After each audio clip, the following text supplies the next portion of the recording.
Good morning, beloved. The time after Easter has been particularly set aside for the training of new disciples in the Easter season. The reason for that historically has been that during the great persecutions the church suffered in the early days, um, Easter and Christmas were times of recommitment where those who'd been, given into the temptation of uh, joining with the world were recommitted and readmitted back into the life of the church. And that was quite a rigorous process in those days. Um, and so these new converts were then accepted back at Easter time, at Christmas time, and continued their process of instruction in the doctrines of the faith. And the key doctrine in our faith is the doctrine of God as expressed in the person of Jesus Christ.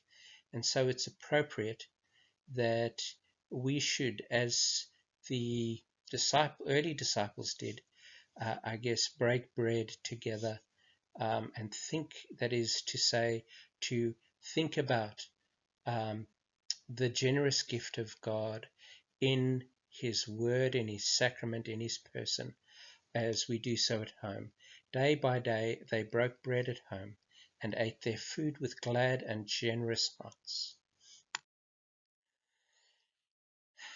In our family we have a lot of traditions, and it's important at times like this to continue to build on those family values, those Christian values that we hold so dear.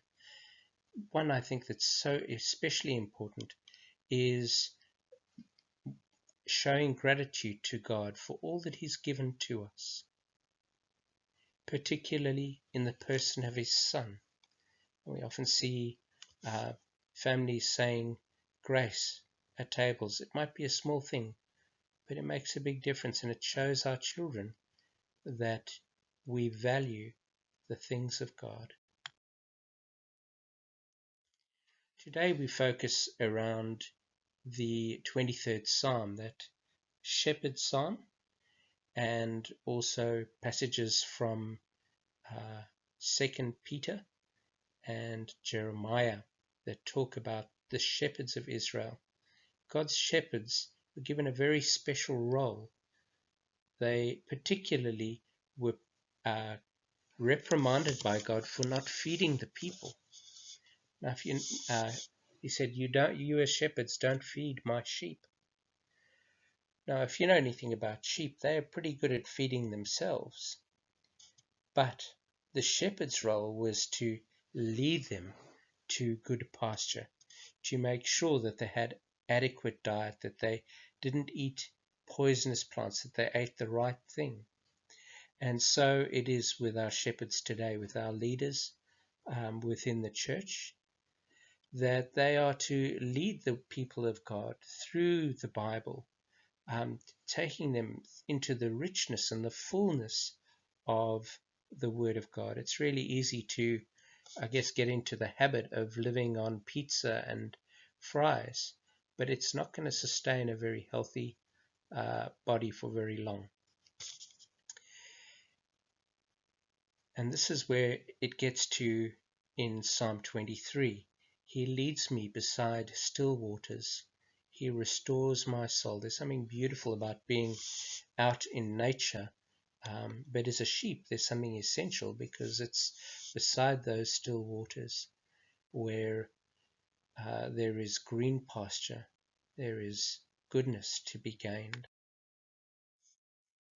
A lot of Jesus' stories used metaphors from everyday life.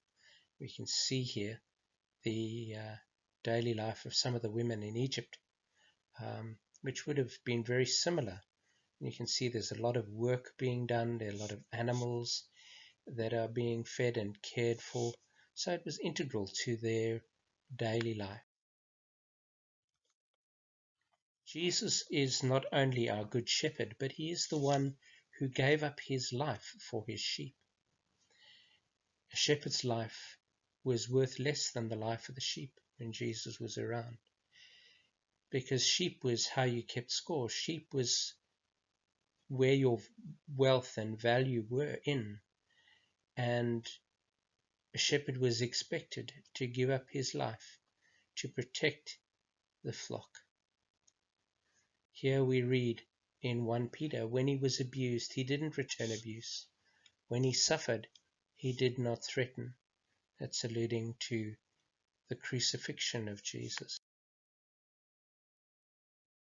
Jesus himself talks about himself when he says, the one who enters by the sheep gate is the shepherd of the sheep. The one who approaches correctly in the right way, in the humble attitude in life, is the shepherd of the sheep. You can see a beautiful pastoral scene, the Good Shepherd. But more than that, the shepherd speaks to the sheep. I remember that there was a case of a Australian who would repeat, "Hey Bob, hey Bob," calmly speaking to the sheep as he drove his ute into the paddock. And so all of these sheep would sort of come round because they'd know the shepherd's voice. They'd hear it and they wouldn't follow another.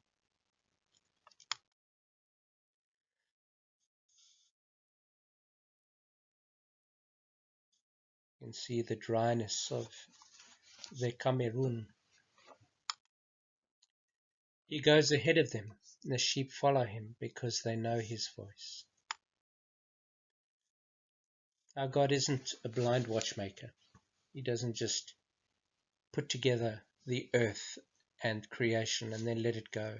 He's intimately involved. In fact, he jumps on in center stage and changes the story for the good of the sheep. He has to become a sheep, a lamb for the slaughter. Another metaphor he uses is the gate. I'm the gate for the sheep. So he's just been talking about himself as the shepherd coming through the gate. But now he's saying, I am the gate for the sheep. I'm the one that keeps the wolves out. It's interesting when we think of that verse that says, the shepherd was struck and the sheep were scattered. That was also used in Jeremiah, where God rebukes the shepherds of Israel for not feeding the sheep because the wolves come in and then they scatter the sheep. I think at the moment with COVID-19, we feel like a body of believers that is scattered, but we're united in our devotion and our love for the Master.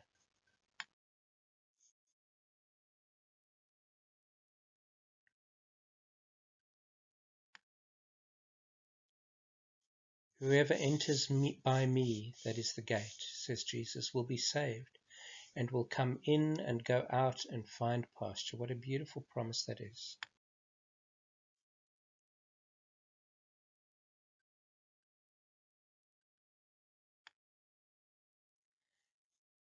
Jesus said, I have come that they may have life and have it in all abundance. Here you can see how Jesus welcomes all. Those of you who are interested in where all these things come from.